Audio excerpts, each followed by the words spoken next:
So for day 5, we're going to be taking a look at Digital Devil Story Megami Tensei. Yep, we're taking a look at an anime based after a video game series that is pretty damn huge, and it's one that I do consider to be a pretty big favorite of mine. But here's the interesting thing, is that this anime is actually based after the book that was made by Aya Nishitani. And for those that don't know, or may have forgotten, or maybe you already know, is that the original SMT was originally based after a book, and then after that it just kind of strung into its own thing, and then it got like really popular, and then like the Persona series came out and made it like explodingly popular, like worldwide. So pretty much what we're taking a look at here is its little humble origins. And I have to note right now that, unfortunately, I never read the book that it was based after, but I have played a little bit of the NES game, but not enough to make a complete comparison to it, because that game is pretty fucking hard. So with that said, let's get talking about the story. So it stars the main character, Nakajima Akemi, and he is a student who happens to be a computer genius.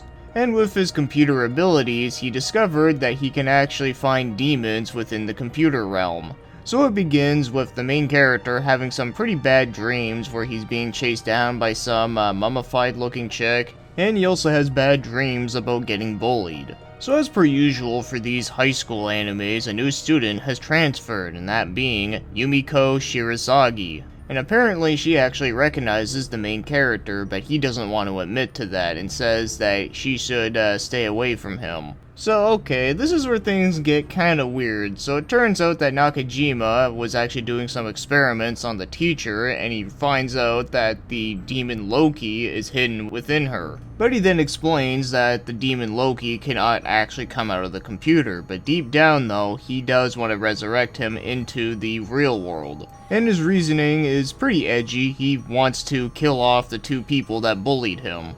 So yeah, eventually he does resurrect Loki into the real world, and it turns out that that was a pretty big fucking mistake, so good job guys. So not only across Japan there is like pink blobs coming out of computer screens that are like eating people and killing them, but also the demon Loki is just an asshole and just wants to kill everything. And just in the nick of time, Nakajima is rescued by Yumiko because the demon within her is Izanami. But after being rescued though, she pretty much is passed out and can't wake up, and therefore now Nakajima has to try to reverse the problems that he caused. And that sums up everything you need to know. Now like I said, I can't confirm if this is entirely accurate to like the book story, but even if it is very similar though, I'm sure there are some details that were not mentioned in here. So let's get moving on and start talking about the show's animation. And I personally think that the animation in this one is kind of a mixed bag, where there are some good things I like about it, and there are some things I just don't care for. So as for the good, I do like the art style, and I do like the demon character designs. I think they look pretty good, and there are some pretty cool details in here that I do think are pretty nice looking. And the animation flow itself is not too bad. But what I don't like, and what could have been improved upon, is that I do find there is a lot of shots in this anime that are just too dark. Now I know it seems kind of weird to be saying that how a horror anime is too dark, but here's what I mean, is that there are some pretty good details on the close-ups, but yet some of the backgrounds are so dark that it almost seems like you can barely see anything, almost as if they're trying to cover up the nice details that they're originally there. So that's kind of unfortunate, but one other thing I have to mention about the animation is that I find that the blood and the gore in this one are just so low budget looking that it's almost comical. And the character designs for the two main human characters, I mean, I do like some of the aesthetics that they have, but I do find that they are a little bit more on the typical, like, student type look, you know, nothing really that stands out. But other than these few things though, I do think that the animation, like, it does have some things I like and some things that could have been worked on a little bit better, but overall, I wouldn't say it's bad. So now, as for the show's music, the music within this one, I actually do kind of like it, but it is kind of strange.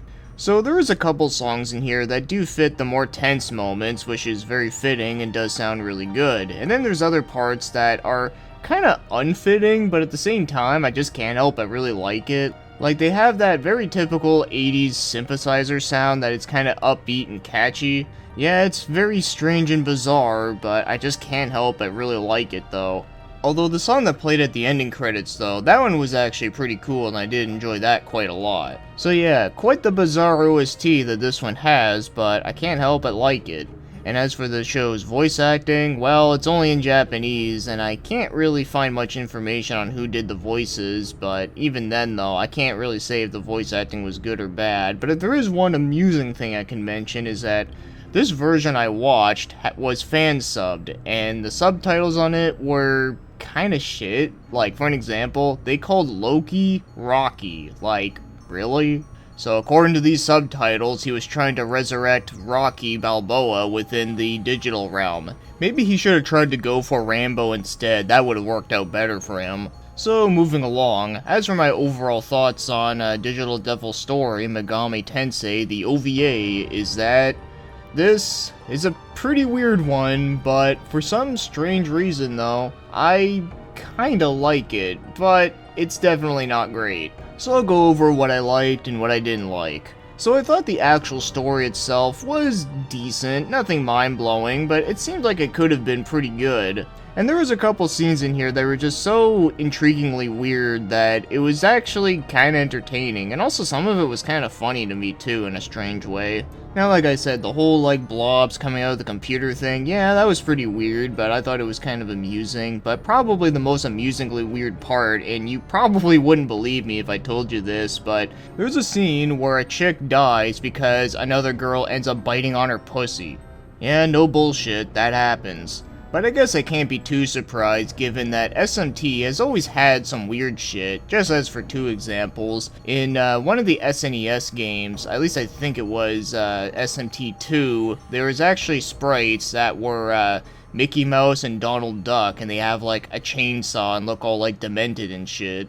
And then in Persona 2, Innocent Sin, freaking Hitler was in it, and what makes it weirder is that in the North American version on the PSP, they changed his name to the Fuhrer, because, you know, that's totally not obvious, and they gave him shades. So yeah, that scene I just explained back there, that was the beginning of the SMT weirdness, and it only just got weirder from then on.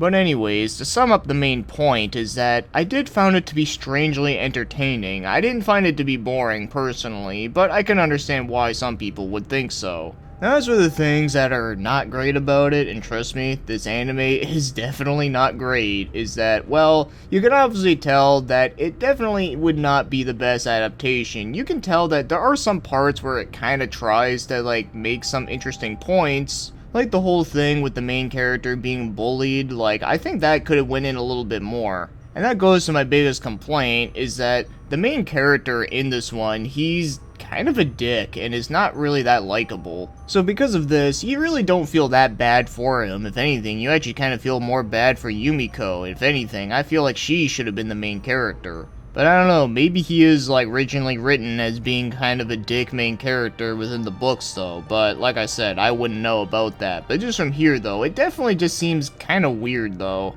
So yeah, for this one episode OVA that's really short, it's not great, but I do kind of like it more than I should, and because of that, I can't really recommend it to most people. I'd really only recommend it for those that are pretty big fans of the SMT series and you're curious to seeing like how this turned out, because, you know, it was the very first anime adaptation of the series. But even if you are a fan of the SMT series though, just don't go into it expecting it to be anything amazing or great, because it really isn't though, but I feel like it can be enjoyed on a mindlessly fun level. But before I end it though, I should also mention that it definitely was not the last one to be adapted into an anime. There was also one that came out in 1995, and I haven't seen that one yet, but I definitely do plan on watching it. And of course, you know, there's all the Persona animes, and there's even one based after Devil Survivor. So there's quite a bit out there, and I have seen a couple of them, and I really did enjoy the Persona 4 one personally. But yeah, that pretty much sums up Digital Devil Story. It was strangely okay. Yeah, strangely okay, if that even makes any damn sense. But I'll say this, I did like it better than Judge, the last one that I reviewed.